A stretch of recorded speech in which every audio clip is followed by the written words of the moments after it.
estamos listos para entrar a este debate sobre el servicio militar obligatorio. Más que todo una conversación entre mis tres distinguidos invitados. Está conmigo don Antero Flores Arauz, que ha sido ministro de Defensa, don Yehude Simón, que es actual congresista y ex primer ministro, y don Heriberto Benítez, que es actual congresista de la Comisión de Defensa. Usted puede mandar sus preguntas, sus interrogantes a nuestro Twitter, @másquenoticias, a mi Twitter, @Ana Treyes. Antes, vamos a ver un informe que plasma las diversas opiniones que han generado en algunos otros parlamentarios este sorteo que obligaría a los jóvenes entre 18 y 25 años de edad a cumplir con el servicio militar. La polémica por el sorteo que obligaría a los jóvenes entre los 18 y los 25 años a cubrir las vacantes disponibles del servicio militar recién comienza. El congresista de Perú Posible, Daniel Mora, saludó la nueva norma establecida por el Ministerio de Defensa, aunque consideró que debe mejorarse el reglamento. No es anticonstitucional, ni mucho menos. La Constitución contempla, ¿no?, que uno debe servir a la defensa nacional. El reglamento podrá ir perfeccionando poco a poco esta reintroducción del sorteo. El sorteo tiene que ser totalmente transparente. El sorteo no puede hacerlo la Fuerza Armada propia. Yo creo que debe hacerlo la RENIET. Además resaltó las cualidades con las que salen los jóvenes que han realizado el servicio militar. Entregamos a la sociedad un hombre mejor formado, un hombre preparado para servir con mayor corazón a su patria. Mientras que el congresista Carlos Brus se opuso totalmente a la nueva medida aprobada por el gobierno. Atentatorio contra la dignidad humana porque se obliga a las personas, por fuerza, a la fuerza, a que ejecuten una actividad de la que ellos no necesariamente quieren ejecutar. Pero además, totalmente discriminatorio, porque el dispositivo dice que aquellos que no hagan el servicio pagarán una multa de 1.800 soles. O sea, está clarísimo que la gente de escasos recursos no van a poder librarse del servicio militar obligatorio. Ambos legisladores coincidieron en un aspecto: las condiciones para el servicio militar deben mejorar en cuanto a los incentivos que se ofrecen a los potenciales reclutas, ya que las actuales no son tan atractivas. Además, la norma no se aplicará a los estudiantes universitarios ni jóvenes que sean cabeza de familia, como tampoco con los que tengan algún tipo de discapacidad física o se encuentren en prisión. Mientras que el tema empieza a generar opiniones encontradas, el jefe del Comando Conjunto de las Fuerzas Armadas estimó que el citado sorteo se realizaría en el mes de mayo, si es que no se llega a cubrir las plazas faltantes en el ejército.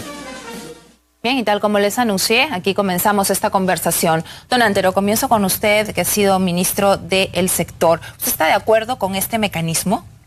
Sí, estoy de acuerdo.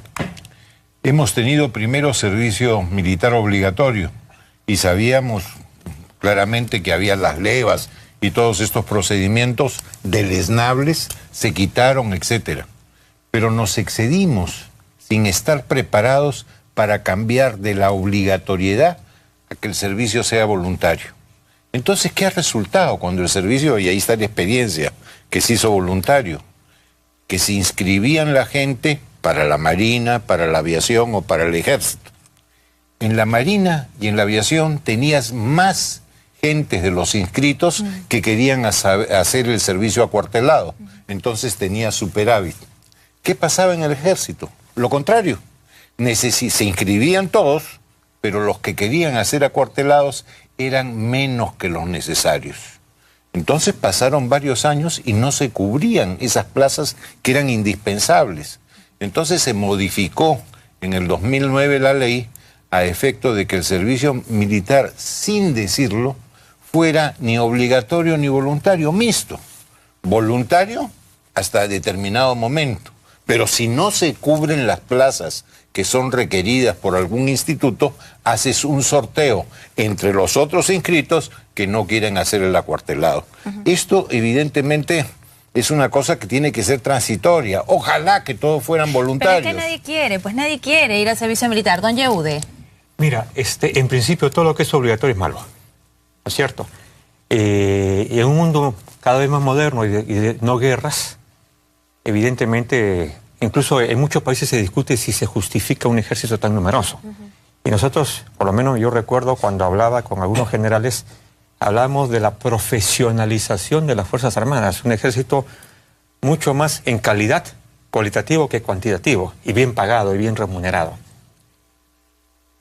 Yo creo, por ejemplo, que deberíamos incluir, sí por obligación, en los colegios la educación cívica, para ir recuperando valores, y uno de esos valores es el Ya, amor pero a por la ejemplo, patria. ahí yo le diría, y poniéndome ya del otro lado, ¿qué hacemos si solamente se cubre 30.000 plazas de las 100.000 plazas? No se cubre el 70%, esa es la cuota. Pero si ¿Tú tú, qué le dices, hacemos? si tú le dices, oye, el que puede pagar 1.800 soles, no.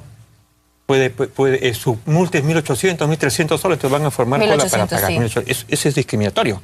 Porque los hijos del pueblo pueden pagar eso. No pueden. Los que son de la universidad están exonerados, pero los que son de escuelas técnicas no. Entonces, ¿qué hacemos? Entonces, ¿Tiene que haber igualdad? Que tiene que haber igualdad en todo Tiene caso. que haber igualdad. ¿Usted también opina que tiene que haber igualdad, don Heriberto? Igualdad, pero para que sea voluntario, diría yo. También Yo voluntario. creo en el servicio militar voluntario. Es más, creo que cuando salió la norma, que se aprobó en el 2009, si no me equivoco, se buscaba acercar al ciudadano a la Fuerza Armada. Incluso se le daban incentivos, se le daban beneficios, descuentos, posibilidad de ingresar a la universidad, en fin, una serie de situaciones que permitían al joven decir, bueno, entro a la Fuerza Armada, hago mi servicio voluntario y logro todo esto. Es una manera de convencerlo. Hoy en día, con el decreto legislativo que ha aprobado este gobierno a raíz de facultades delegadas que le dio el Congreso, lo que se ha hecho es un servicio obligatorio encubierto, porque dice, como no hay voluntarios que son seducidos porque da la Fuerza Armada, entonces ahora te sorteo y te llevo a la fuerza. Ahora, esa parte me parece que está mal. Hay dos llamamientos, ¿ah? Llamamiento 1, llamamiento 2, de recién a la tercera va el sorteo, o sea, tampoco es de plano vamos a hacer Claro, el pero sorteo. mira, esto quiere decir que fracasó entonces lo que buscaba la Fuerza Armada para acercar al joven. Quiere decir que a los jóvenes no les convence descuentos, no les convence los beneficios que le dan, el seguro que puedan tener, nada. Y siguen los beneficios, ¿ah? En Por el eso decreto siguen. legislativo Pero siguen ahora y aún te así fuerzan. nada. Pero una cosa que se ha dicho, fíjate, ayer lo escuchaba al jefe del ejército y decía, le pagan miserias. No llegan a un sueldo mínimo. No llegan a un ¿Y sueldo cómo mínimo. vamos a hacer si esto lo vamos a duplicar? Peor va a ser, pues. Peor va a ser. Entonces, mira, cuando trabajaba con Antero, nosotros hicimos lo que se llamaba el módulo Perú. Y en el módulo Perú participaba el ejército, la marina y la aviación, y los jóvenes recién se daban cuenta de todas las ventajas que le daba el ejército, y durante el módulo Perú, cuando fui primer ministro y cuando he sido vicepresidente del Congreso, a pesar de todas las críticas que se me hicieron, muchos jóvenes iban a los municipios y se inscribían porque recién conocían las bondades de lo que significaba ir al ejército. A un tema de desconocimiento también ahí de por medio. ¿Usted, don Antero? Ahora, hay algo más en todo esto. Si tuviéramos un ejército, una marina y una aviación absolutamente profesionales, con soldados profesionales, no estaríamos hablando de esto. Así es. Entonces, cuando se vio que no había la profesionalización, sobre todo en el ejército, Otto Guibovich, que era comandante general, planteó un nuevo rubro en el escalafón militar, los soldados especialistas, para ir a la profesionalización. Y sacamos la norma, aprobamos el proyecto en el Consejo de Ministros, se fue al Congreso, se hizo todo el lobby, el buen lobby, para que esto se aprobara, pero después ya se cambió de gabinete, salimos nosotros y no se reglamentó la norma ni se dieron los recursos. O sea que iban a fomentar la aparición de estos soldados profesionales. Con Como buen hay sueldo. en Estados Unidos, Así en todas es. partes. ¿Y eso Lo por qué vemos se en sargento mayor, ¿Y eso por qué se abandonó? Vaya, ¿Usted qué dice? no lo sabemos. Nosotros trabajamos muchísimo porque En eso. hicimos incluso Consejo de Seguridad y dijimos, no se requiere un montón, sino se requiere profesionalización. Eso en función de la experiencia en el EBRAE, ¿no es cierto?, donde se enviaba chiquillos que no tenían mayor experiencia. Porque no había otros. Porque no había otros. Claro. Entonces nosotros decíamos, ¿y por qué no reenganchamos a todos aquellos que han hecho su servicio militar y que les gusta el ejército y que son, Tienen vocación. y que tienen vocación? Le pagamos mejor. Y entonces el ejército, en lugar de tener, por decirte, 100.000 hombres, tiene 50.000 que valen más. Que vale mucho más Que vale porque mucho están más estimulados. Claro, mira, y como no hay profesionalización, entonces los padres que piensan, mi hijo ingresa al ejército, lo van a mandar a zona de emergencia. Eso es lo primero. Lo van a mandar al BAN, o van a decir, los tienen armando toldos, o cuidando locales, o de mayordomos en la fiesta de los generales. Entonces dice, mi hijo va a ir al ejército, a la marina, a la aviación, para eso. Entonces dicen, no, Pero si hubiera un incentivo, aparte del que se da, un profesionalismo, una carrera técnica, donde el joven pueda realmente, por valores, acercarse a su Fuerza Armada, sería distinto. O sea, usted aparte de proponer eliminar estas difereras de las que hemos hablado en la ley para que a todos les llueva por igual, Así es. ¿no es cierto? No va a pasar sobre todo nada con que tú postergues 1 o 2 años la universidad Ya. y por la norma se obliga a la universidad a mantenerte la matrícula. Entonces, aparte de eso, usted propone, más que eso, propone profesionalizar, como han dicho acá los señores. Pero yo creo que debe ser, insisto, voluntario. O sea, no forzar al alumno. Yo pongamos, antes lo dice, pospongan 1 año su estudio. Eso le preguntas tú a la universidad y te va a decir que no, pues nadie va a querer dejar 1 año de estudio para ir al servicio militar y a estar pues en el BRAE, a estar siendo mayordomo Ahora, o cargando en toldos, otros ¿no? países hay algo que se llama objeción de conciencia. Entonces el joven dice, no quiero hacer servicio, pero hago una labor social. ¿Esa opción por qué no se ha considerado? Porque tú necesitas, está considerada también la cuestión social de trabajo comunitario, pero el tema acá es un déficit de necesidades. ¿Cómo lo cubre si no hay voluntarios? Mientras se hace todo esto, que no es cuestión de 1 año, duran varios años. Además, la Fuerza Armada no solamente se requiere para tiempo de guerra, es la presencia que tienen en todo el territorio nacional, que a veces es la única presencia.